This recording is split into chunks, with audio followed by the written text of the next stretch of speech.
everyone, welcome back to WebTech Tutorial. In today's episode, I'm going to show you how to deactivate Instagram on Android. If you are watching us for the first time, subscribe to our channel by hitting the subscribe button and press the bell icon so that YouTube will notify you whenever we post a new video. Go to your Instagram and tap it open. As soon as it opens, tap on the profile picture located at the bottom right. On the upper right, you'll see a menu icon. Simply tap on it and go to Settings at the bottom of the page.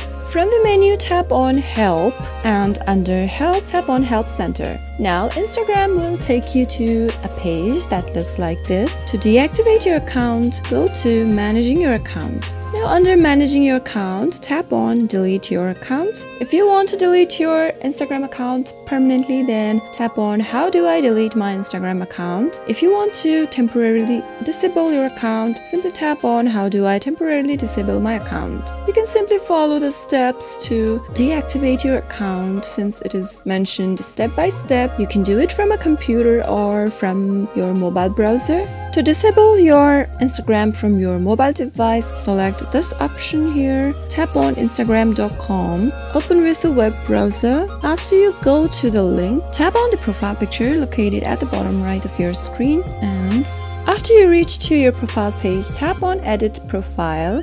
Scroll all the way down and tap on Temporarily Disable My Account.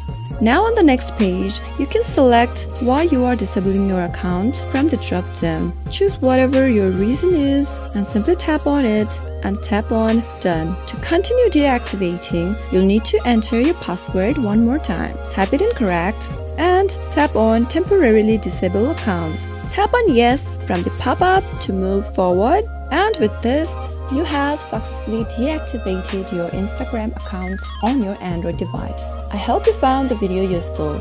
If you did, go ahead and give it a thumbs up. Feel free to comment down below in the comment box if you have a question or a feedback. I'll be back soon with more tutorial episodes again. Thank you for watching.